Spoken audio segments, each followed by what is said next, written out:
حافظان قاریان او بیا خصوصا حضرت مولانا مفتی اسید علي صاحب، حضرت مولانا محمد علي صاحب سره د خپلو نورو وروڼو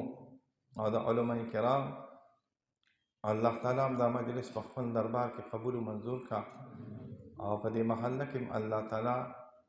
د خیر چینی کولاو کا او اتحاد او اتفاق او محبت او الله په خپل منځ کې پیدا کا او د انسی جنی شیطانی د شیطان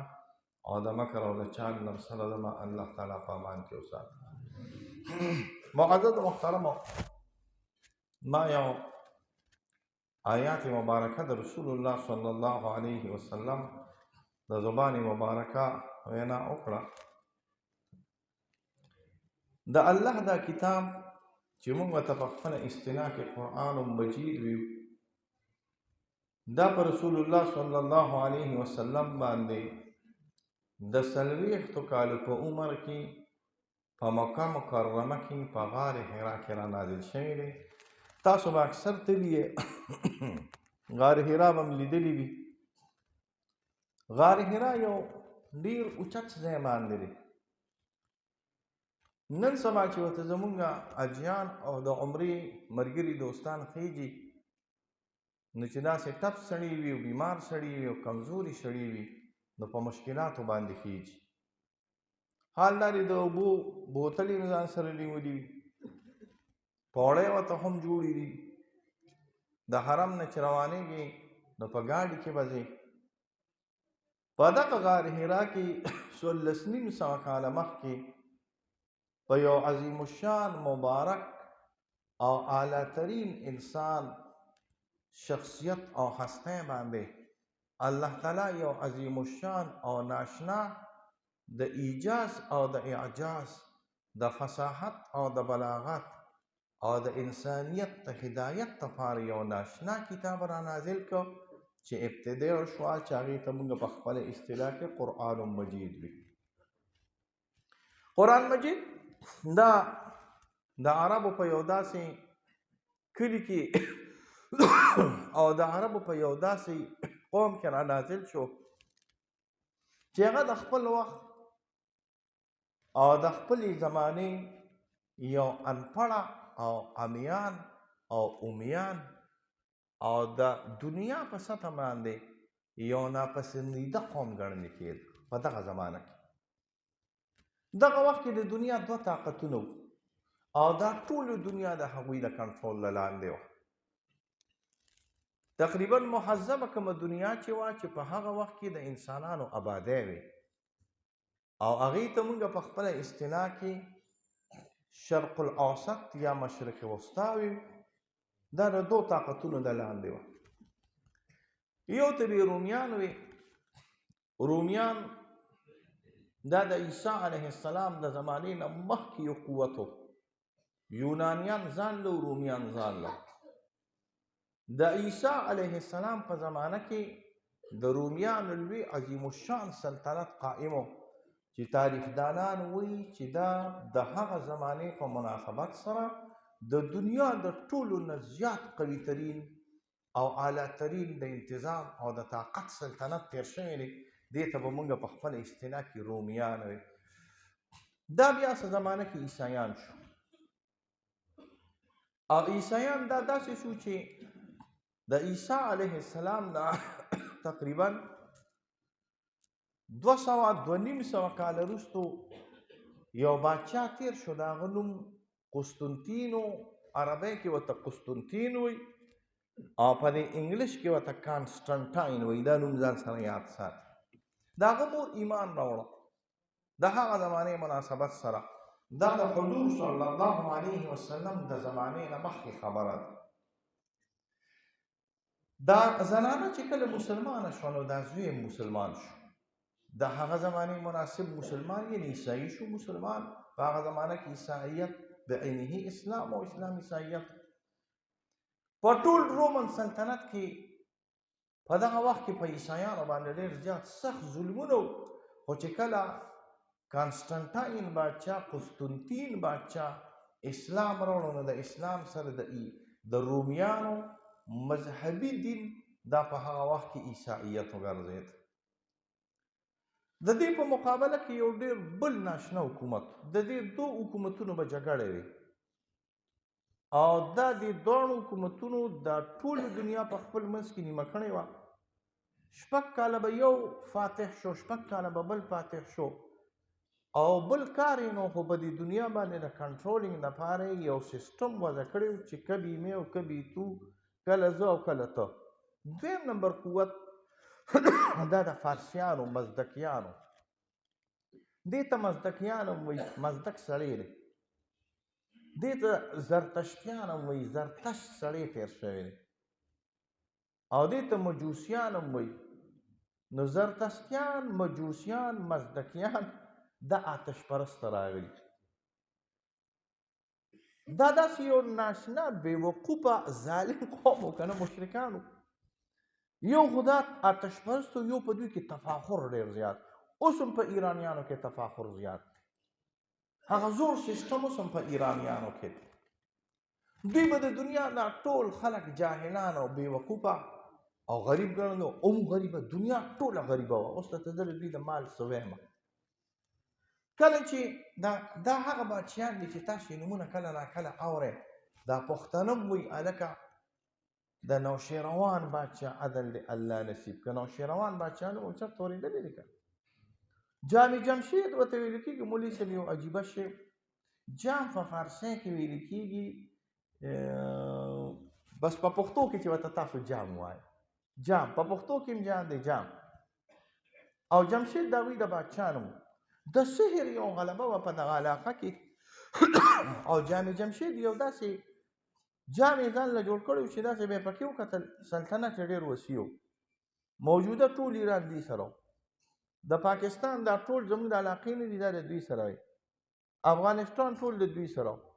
ازبکستان، تاجکستان، قزاقستان، آذربایجان،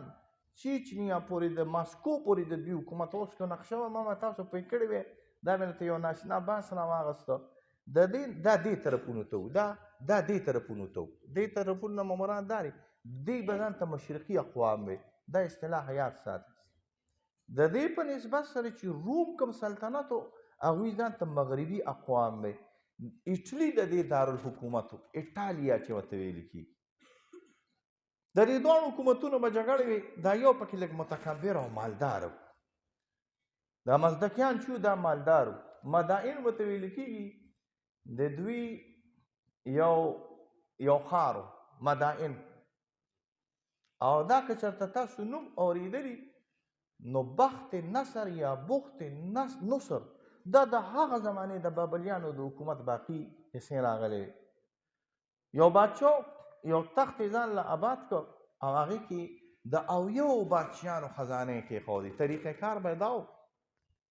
چې کوم بادشاه به کوم تاج استعمال کړ، دا د بادشاه یو علامه وه، هغه به یې بیا ایښوده چې دا د فلانکي بادشاه 70 مسلسل لوی قوي بادشاهان په دوی کې نه تېر شوي، 70 مسلسل. او یو محل یې جوړ کړی. دا درته یو ناشنا خبره کوم.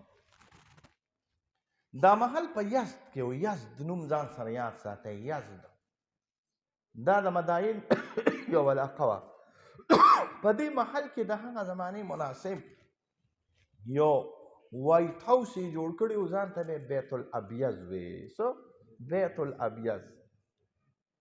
بیت الابیض، محل سفید. د فارسی نوم څه محل سفید یا کاشان سفید. محل سفید او کاشان سفید جوړ کړی. دا کوم ځای کې چې دا د ارامیانو سلطنتونه دوی ځان له همداسې نومونه ږدي. ګورئ ښه، نن سبا چې د کوم د دغه فرعونیانو ناکاره خلکو د کمانډ د لاندې راغلی دی، نو نن سبا ورته څه وایي؟ وایټ هاوس. وایټ هاوس. دوی ځان یو وایټ هاوس جوړ کړی په یزد کې. کله چې مسلمانانو دا واغست، یو نقطه راته بله وی، مسلمانانو چې کله دا واغسته نو دا دونه طاقتور او ښکلې ابادي د دې راغلې وه چې مامون الرشید دې دا ماتوم او د دې نه د سامرا او د بغداد بعضې علاقې جوړوم. نو په ماتولو باندې، صرف په ماتولو باندې د جعفر برمکي د یحیی برمکي په زمانه کې یو هفته چې صرف مات که، نو هغه جعفر برمکي، یحیی برمکي دا وزره و دا رال المامون له وي خدای دې غرق نه وي ولې وی په ماتولو باندې صرف دونه خرچه راغلی ده چې په دغې خرچه باندې تا د دې په شانتې 2 3 4 محلونه آبادولی شو دونه خرچه او دونه کلک عمارتونه یې جوړ کړي او تفاخر هم پکې ایرانیان مشهور زی فخر خلک دي همدغه وجه ده چې کله ټولو خلکو د رسول الله صلی الله علیه وسلم دا کاغذ مبارک او د رسول الله صلی الله علیه وسلم د خط مبارک ادب کړی دی چا ادب وکړو اسلام یې مروړو لکه نجاشي ادب هم کړی دا هغه نجاشي نو اولنی ګورې دا دویم نجاشي دی ادب یې کړی دی اسلام یې مروړی دی د بعضو بیبیانو مهر هم داخل کړی دی بعضو ادب وکړو اسلام یې راونړو تحفې یې راولېږلې لکه تاسو به اورېدلي قوقس ورته ویل کېږي ملک اسکندریه د اسکندریې بادشاه د بحرین بادشاه دا تاسو چې د بخاري اولنی حدیث وایي که نه تاسو چې ورته هرقل وایي دا اصل کې د هرکولیس دی څه راغلی د هرکولیس اصل د هرقل دا خو موږ عربی ته واړو نو موږ هرقل ته نه ځو دا هرقل نه دی دا اصل کې هرکولیس دی دا یوناني لفظ راغلی هرکولیس یا هرقل ادب وکړو خلک یې کوشش وکړو چې ایمان ته راوغواړم 2 ځله یې کوشش وکړو یو یې ایلیا کې وکړو شام کې بیت المقدس کې بیا چې کله لاړو نو بیا دویم کوشش وکړو تاسو ته به پته او هغوی به داسې سټیډیم یې جوړې کړی وې سټیډیم پېژنې داسې لاندې به یو هال و داسې لاندې به یو د گیم ځای او داسې انداز کې به جوړې وې داسې انداز کې داسې به نه وې داسې انداز کې یعنې داسې کرسۍ به ختلې وې نو هغه ځای سړي به هم دا ځای کته نو چې کله یې راجمع کړه دوی د ایمان نه انکار وکړه بعضو خلک ایمان وړ خو چې کله خسرو پرویز ته خطو لاړ ما تاسو ته وي دا متکبر خلک راغلل کله چې سفیر لاړو د الله د پیغمبر صلی الله علیه وسلم دی وی دا څوک دی وی دا هغه بدوان په پښتو کې ورته تاسو چنګاړیان وایئ څه شي او خبرې ټیک هم ونه بدوانو یو ښار بغیر د مکې نه په تهذیب او په تمدن باندې روښانه نه راغلی د هغه زمانې هغه خلک راغلي وو چې بیا خو د تهذیب او د علم او د حکومتونو بادشاهانو ګرځي وی دا څوک دی وی دا او دا داسې ځای و یو څو نقطې راته علماو ته دا داسې ځای و چې دې باندې نه د رومیانو حکومت او نه پکې د فارسیانو حکومت وایي ولې راته ولې هغوی زرخیزې علاقې قابو کولې چې څوک وله فصل ورکړي چې څوک وله مالیه ورکړي چې څوک وله ابیانه ورکوي د چا څه کار و چې د مکې غرونو ته تله ولته یې پیسې لګولې او د اتانو مالیه هم پکې نه وه د اتانو ابیانه هم پکې نه وه زما په خبره پوهېږې د تبوک نه شروع واچوه چې د مصر پورې دا څونه علاقه چې وه دا خو د مختاره وه دې باندې د دې دواړو بادشاهانو حکومت نه و راغلی نو چې کله نامه رسول الله صلی الله علیه وسلم ورسېده نو دا ډېر زیات متکبر خسرو پرویز وی دا څوک دی وی دا خو هغه بدوان دي چنګړیان دي که نه دا عربو بې تعلیمه خلک دي وی څه ویلي دي څه وایي وی دوی وایي چې مونږ کې الله تعالی پیغمبر پیدا کړی دی او تاسو اسلام راوړی اسلم تسلم اسلام راوړی سالم به پاتې شي وی دې ته وګوره دې جاهلانو ته وګوره دې ناخواندو ته وګوره او دې غریبانانو ته وګوره او نه ملک شته او نه سلطنت شته زمونږ غوندې خلکو ته دوی دعوت ورکوي که الله پیغمبر را لېږه نو په مونږ کې به یې راولېږلی چې مونږ د تهذیب یافته خلک راغلي دې کې الله سره پیغمبر را لېږلی دی مسخرې یې وکړې بیا حضور صلی الله علیه وسلم بددعا د ده لپاره وکړه زه هغه حالاتو ته نه ځم بددعا یې وکړه او ناکاره بددعا یې وکړه بیا مکه شان ختم هم شو دا یاد ساتئ د حضور صلی الله علیه وسلم اعجاز دا د رسول کوم معجزې چې د نبوت نه ناشنا کارونه معجزې ورته وایي کومې معجزې چې د نبوت نه مخکې راشي دې ته موږ ارحاسات وایو او په دې کې که تاسو ښه مبحث ته ځان لپاره ګورئ نو تاسو ذوالقرنین علی المواهب وګورئ یا د بردې شرح یې وګورئ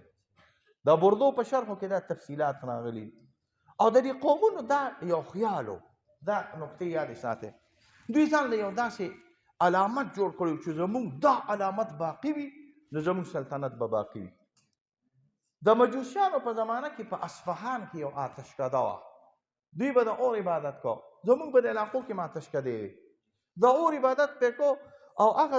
د زرتشت د لاسو آتشکده وه په اصفهان کې دوی وی څو پورې چې دا آتشکده روښانه وي نو زمونږ د سلطنت په باقي او هم داسې په کومه شپه چې د الله پیغمبر صلی الله علیه وسلم پیدا شو بس هغه آتش کده قدرتي مړه شوه. دوی حیران شو چې دا څنګه چلو شو.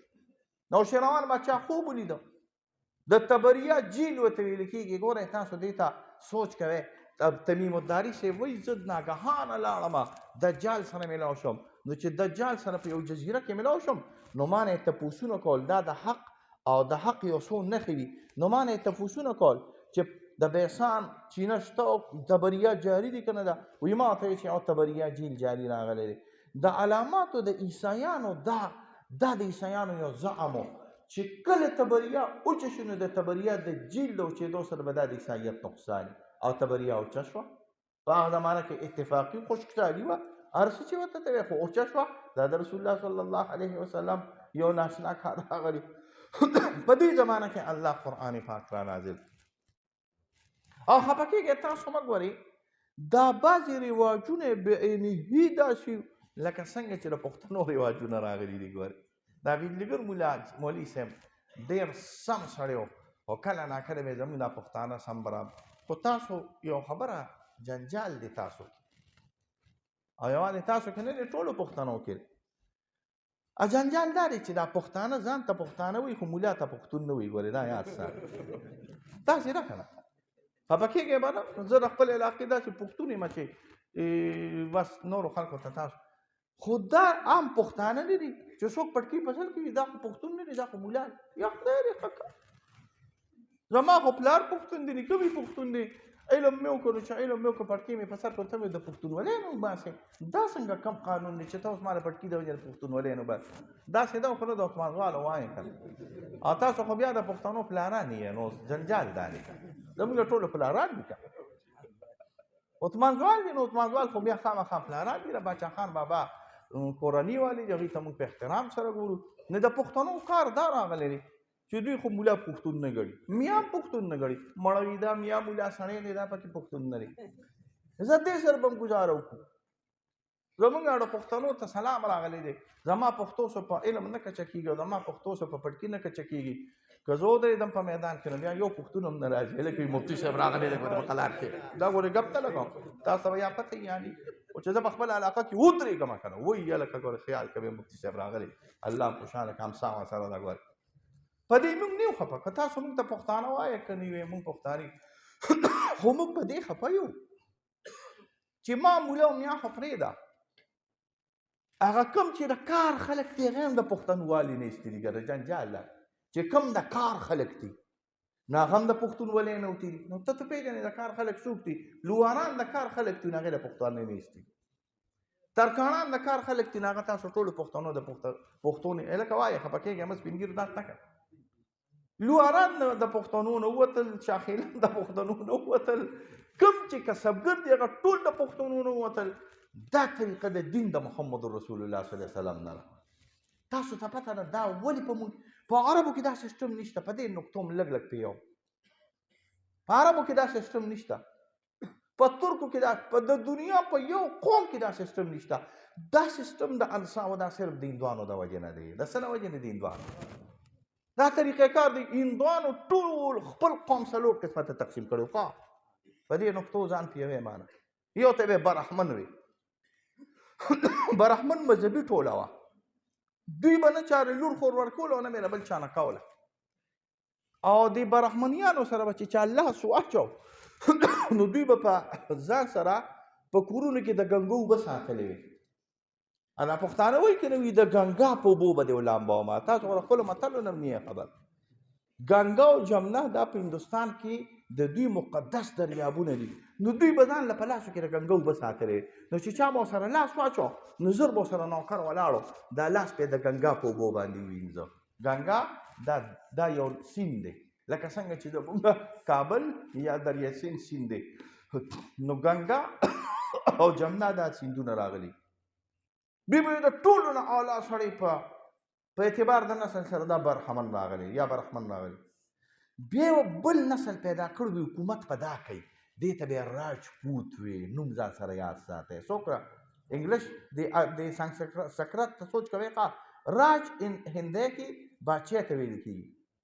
او پوت اصل کې په معنا د زوی سره راجپوت ابن مالک یعنی د بادشاه زوی بادشاه او بادشاهي به صرف دا کوي په ټول هندوستان دا زموږ علاقې هندوستان وي په دې کې به صرف راجپوتانو راجکماریانو مهاراجاګانو حکومت کا او بل سړي چا حکومت هم نشو کولی خو چل یې دا چې دا دواړه د ظالم زامن دواړه بزدلان راغلي برهمن هم بزدل راغلي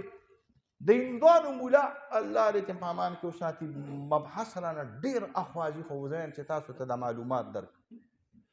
د هندوانو مولا ته هندوان په خپله کې سادو پنډت جوګي وي د قسمونه دي لکه مونږ شیخ الحدیث مفتی د جومات امام سادو پنډت برهمن جوګي تاسو پښتانو ته پته ده چې په د هندوانو مولا ته به تاسو پښتانو څه وي بامبړ که نه هېڅ ډله نه درځي نه درځي تاسو په سپین ږیرو ټماټر وخوړل هر ټوله پښتو ده نه ووته هسې پښتو کوئ خو دا ټماټر هم د پنجاب وخوړل ټولو پښتو ده نه ده د پنجاب پر دا ټماټر چې څوک وشي نه چا پلار دی ورته ټینګ شي بیا پوه پوهېږي دوی به پښتنو به د هندوانو مولا ته بامبړ وي او موږ چې ماشومان وو موږ به کنځل چې به هم کول موږ به ویل د بامبړ زویه پوهېدو به نه چې دا بامبړ پکې څه دی اوس پته ولګېده چې بامبړ د هندوانو مولا ته ویل نو بامبړ یعنې د هندو مولا بې غیرته و دنیا جهان بې غیرته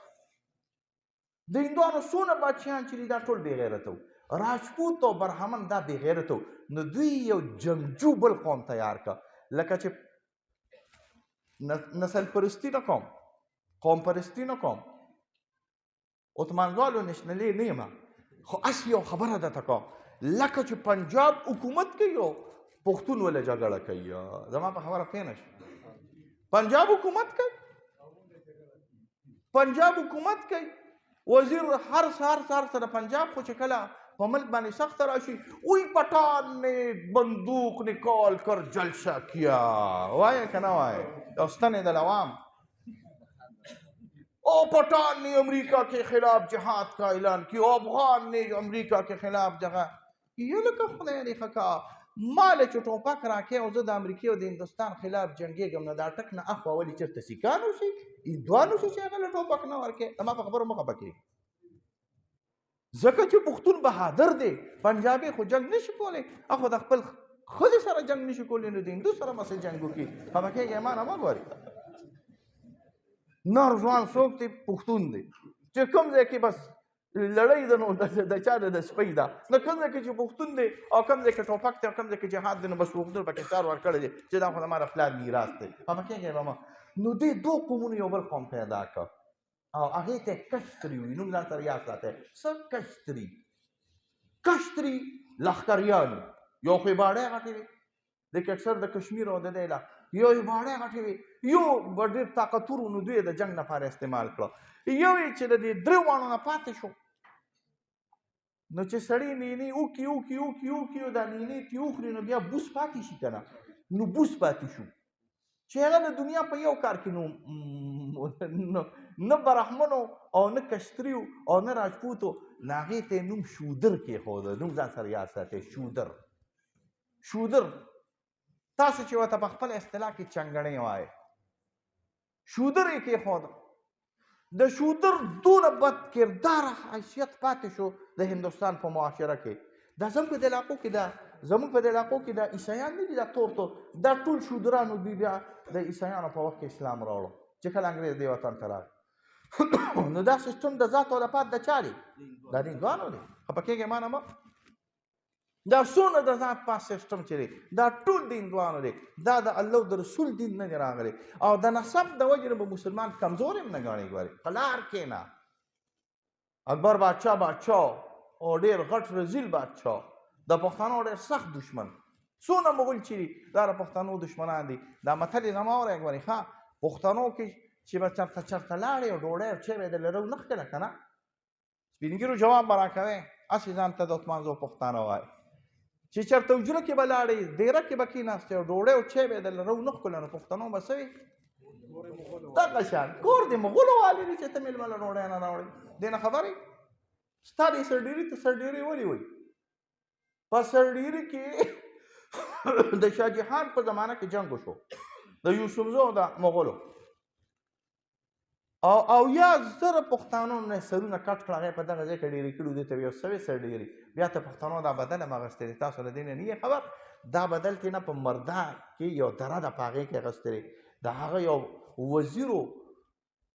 بل طرف ته ځمه خو د هغه یو وزیرو مولا دو پیازه به یې ورته ویې څه به یې مولا دو پیازه یې نوم هم شرط اورېدلی ولې به یې ورته مولا دو پیازه وي دا د دکن یو خاص پوله و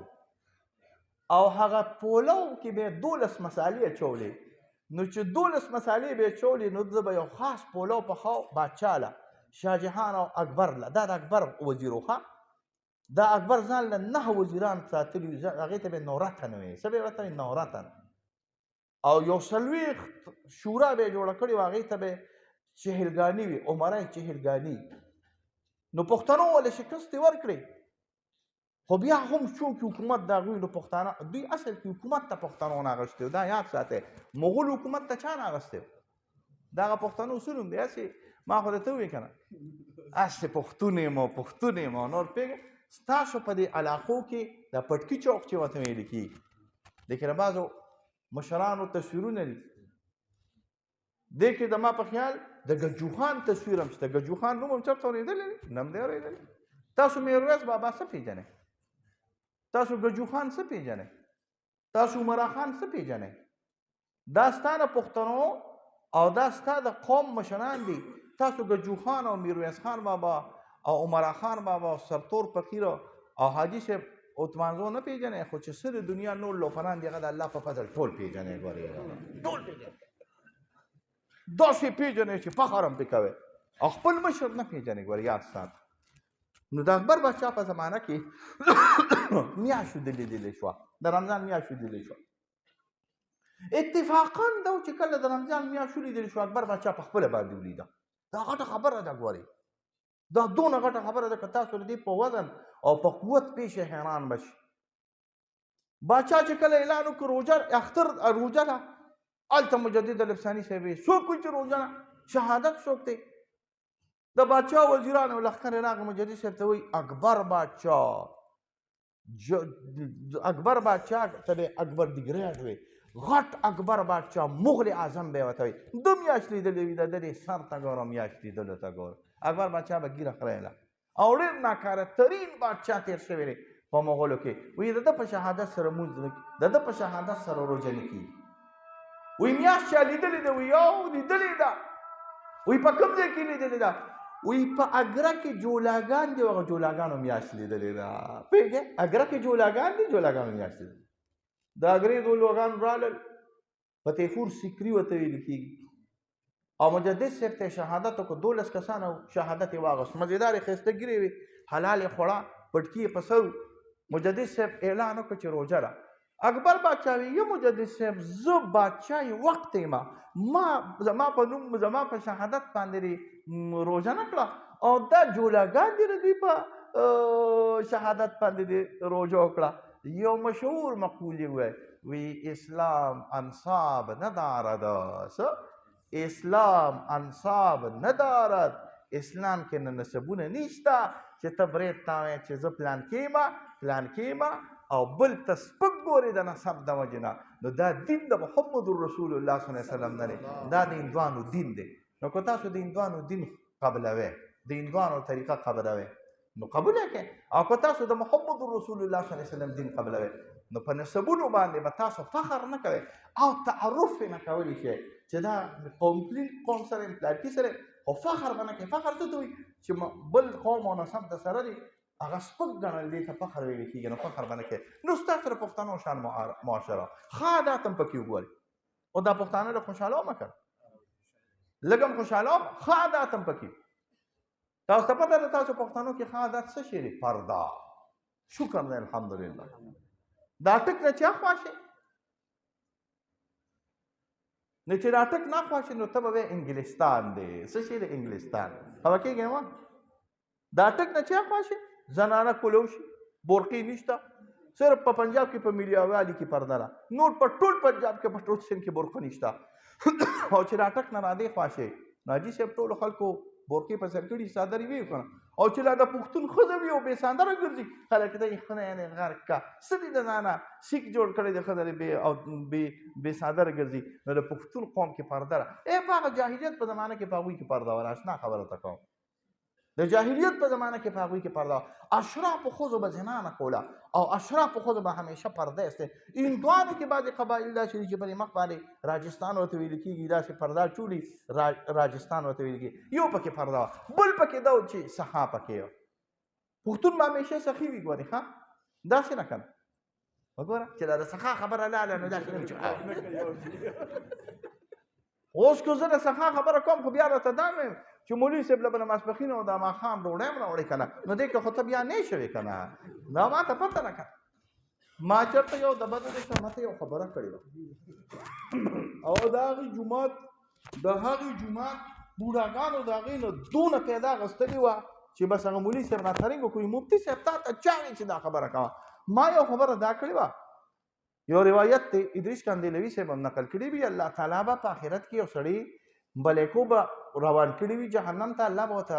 راتوبې کړي ورته به وایي چې چېرته عالم سره دې محبت کړی دی نو که دوی ورته وایي چې عالم سره مې محبت کړی دی نو الله به یې جنت ته بوځي که وي نه به یې کړی نو الله به یې دوزخ ته بوځي خو بیا چې دوزخ ته روان شو نو بیا به یې راته وکړي نو چې راته وکړي نو ورته به وایي چې چېرته مولوي صاحب سره دې ډوډۍ خوړلې ده وی کوي چې او مولوي صاحب سره مې ډوډۍ خوړلې ده مولیانو سره مې ډوډۍ خوړلې ده نو بس جنت ته به یې بوځي او چې د مولیانو وایي چې نه ډوډۍ مې ورسره نه خوړلې نو دوزخ ته به بوځي چې هفته پس راله مولوي صاحب رنګ وکړو چې هغې ظالمانو خو د جمعې دروازې ټولې د جمعې د شپې هغه ټولې حلواګانې او هغه ټولې ډوډۍ نه بوډاګانو وخوړې بس لاسونه هغلته ووینځي وایي چې مفتي صاحب یا اسجد مفتي صاحب دا حلوا پلانکي رالېږلې ده او دا حلوا دا ډوډۍ پلانکي ښه رالېږلې ده بسم الله الرحمن الرحیم ستا د ډوډۍ د وجې نه زه جنت ته ځم اوس پکې زه یو قید لګوم ګورې قید ښه دی قید دا دی چې ملا سره دې ډوډۍ خوړلې خو چې له کوره دې راوړي ملا سره دې یو ځای خوړلی دا یاد ساتئ او په دې باندې شیرپو کې یو سړي عمل وکړو ما چې کله دا بیان وکړ سعید مولوي صاحب مدرسه ده دغه مدرسې خواته مخامخ یو حجره ده هغې موږ له ډوډۍ وکړه او راجمع کړو وایي پوه شو څه له مې ډوډۍ کړې ده ما نه وایي تا ویلي و چې مولیانو سره چا ډوډۍ وخوړه خو چې د خپل کور ډوډۍ وخوړه نو د کور د ډوډۍ د مولیانو د ډوډۍ د وجې نه به د الله تعالی جنتي کوي نو تاسو ته مې چې کله ناکله ګورئ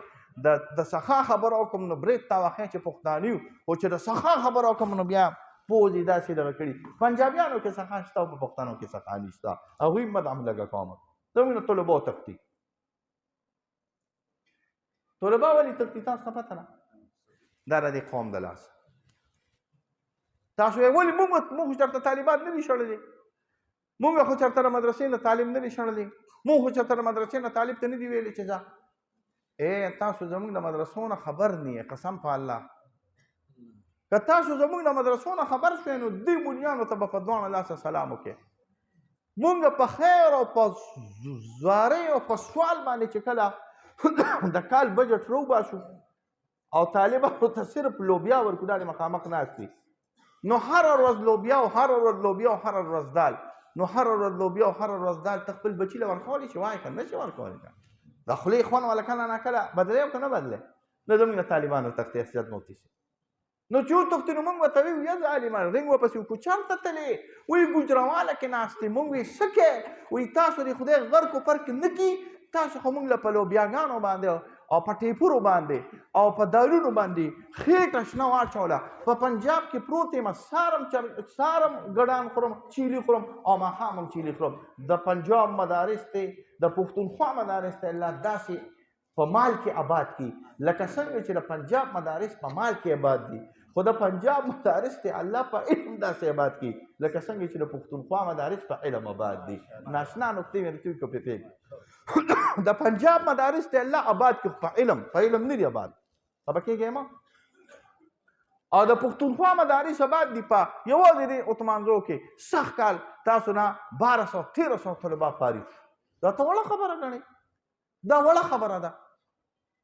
چې د ټول پاکستان او د افغانستان طلبا رالل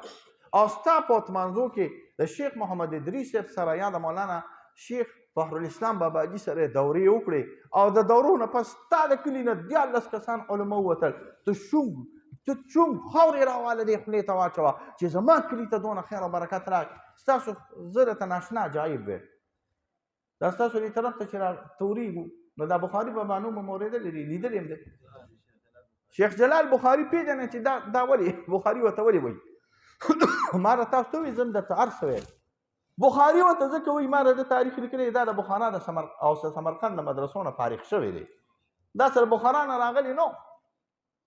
زمون په علاقو کې به دا خلک تله سمرقند د بخارا ته علم به حاصلو سمرقند د بخارا باندې چې 1928 کې روس راغی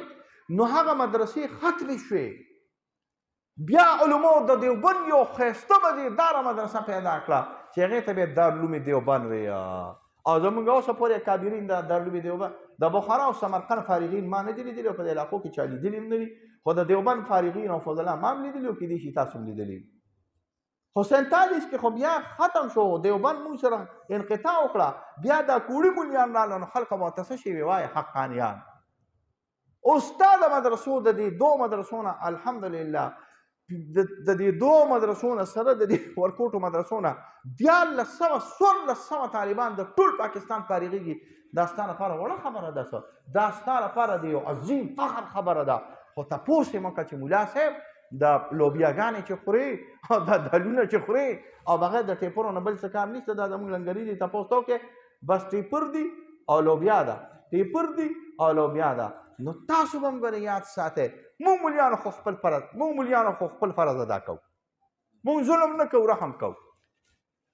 ستاسو ظلم څه شی دی تاسو به خپل ظلم پیږئ ستاسو ظلم به شي اوس به څه وخت کوئ ښه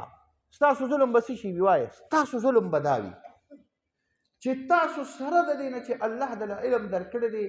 او دا علم نه دی قوم ته وښایي او نه طالبانو ته وښایي نو تاسو به غټ ظالمان یې هلکه داسې ده که نه وایي چې علم تاسو له الله درکړی دی او تاسو دا علم نه دی قوم ته وښایي او نه دی طالبانو ته وښایي نو تاسو به ظالمان یې خو چې تاسو د قوم بچو ته او د قوم ته علم ښایي نو تاسو ظالمان نه یې رحمکار یې که نه یعنې مشفق یې د دې قوم سره څه کوئ د دې قوم سره محبت ساتئ اوس مونږ خو تاسو باندې ظلم نه کوو علم تاسو له درکوو خو چې تا له الله څه درکړي دي او هغې کې د مولیانو او د قاریانو او د مدرسو حصه نه کوې او د هغوی کفالت نه کوې نو بیا به تاسو پښتانه ظالمان یې که نه یې وایې که نه ظالمان به یې که نه چې تاسو مونږ خو سره چې کوم نعمت دی هغه درله درکوو مونږ ظالمان دي نو تاسو هم د دې علماو طلباو خیال ساتئ ګورئ چې تاسو د خپل وس مناسب سره د دې علماو خیال ساتو نو تاسو به موږ سره په دې جهاد کې او په دې جګړه کې او د دین په دې کار کې شریک یې انشاءالله او موږ ویل چې تاسو پکې موږ سره شریک شئ دا مدرسه کو مفتی اسجد صاحب محمد علي مفتی صاحب تاسو کو ډېر مالدار شئ که نه هسې خبره کوم چې 2 لک روپۍ ماهانه د 2 روپۍ دا کوئ بیا هم دا مدرسه نه شئ چلولی ګورئ دې کې چې تاسو قوم د ده سره یو ځای شي دې کې چې تاسو ولس د ده سره یو ځای شي او زه خو کله ناکله وایم دواړه لاس اوچت کړئ او دې مولیانو ته سلام وکړئ مولیانو السلام علیکم اوچت کړئ شاته ده ته مه کوه دې علماو ته سلام وکړئ دا ټول مقتدیان دي مولي صاحب ته سلام وکړئ نه اوچتوئ پښتانه یې که نه ما که چل دی لاس اوچت کړئ چې لاس هم نه اوچت کړئ لکه ته نه اوچتئ ښه ومې لیدې ښه لاس اوچت کړئ وی اسجد مولوي صاحب او محمد علي مولوي صاحب السلام علیکم اوس یې ښکته کړئ تاسو ته پته ده دا د څه سلام و دا د عقیدت سلام دا د عقیدت سلام و دا د محبت سلام و دا دعا وه تا ته د قوم دعا وکړه چې زما بچی دې ما ته په خپل کلي کې ملا که زما بچی دې ما ته خپل کلي کې قاري که زما بچی دې خپل کلي کې ما ته حافظ که زه به زما بچی به کوړي ته تو او زما بچی به کراچۍ ته ته اوس د کور د مور د لاس خوراک وکړي سار پراټه وخوري او روزي ماښام ماسپښینه پورې تا مدرسه کې ناستي بیا مزیدار ښایسته زما سره په بړستن کې پروت راغلي نو چې تا زما بچی زما په کلي کې ما ته حافظ او قاري عالم که نو د دوی له طرف هم تاسو ته سلام خو زما له طرف هم تاسو ته سلام دا دعا ده دا ستاسو اوچتوالی دی دا ستاسو محنت دی دا ستاسو سعی ده دا ستاسو اخلاص دی دا ستاسو او ستاسو د والد سے برکت دی او برکت او اخلاص الله تعالی چرته هم نه ضایع کوي دا الله تعالی ظاهروي اگر که پښتانه وي په ایران باندې کله ناکله 100 کاله پس یا 100 کاله پس ورځ راځي او که نه راځي د دې علماو دا برکت او د دې علماو د اخلاص په تاسو ته انشاءالله ظاهر دیم او نور به ته الله تعالی ظاهري انشاءالله خو تاسو به علما یو څو کارونه کوئ ګورئ یو کار په کارونه کې اخلاص د اخلاص نه غیر کار نه کېږي دویم نمبر کار په کارونو کې عدم کبر، د عوامو سره به په کبر سره نه میلاویږي، دوی باندې به شفقت کوي، دوی سره به دوستانه کوي، دوی به داسې ګڼئ لکه خپل مشران او کشران چې مشرانو ته د مشران وي او کشرانو ته د کشران وي، او کبر د کې نو للهیت او انابت الی الله اخلاص هر ځای ستا لپاره دیوبند دی، هر ځای ستا لپاره دیوبند دی. د اسجد مولوي صاحب او د محمد علي مولوي صاحب مدرسه به انشاءالله لسته 56 کاله پس د دې خیر او برکت یو مدرسه وي چې دا به دیوبند وي او چې اخلاص ما کې موجود وي او تاسو کې موجود وي انشاءالله. دا د الله د لوی عظیم الشان کتاب د خیر او برکت والا د کتاب یو خیر دی چې د دې علماو په برکت سره الله تعالی تاسو له درکړه، الله دې ما ته هم را نصیب کړي، تاسو ته دې الله نصیب کړي، د شرور او فتنو نه الله تعالی په امان کې وساته او د دونو جهانو خیر دې الله درکړي. وصلی الله علی خیر خلقه محمد و آله و اصحابه اجمعین.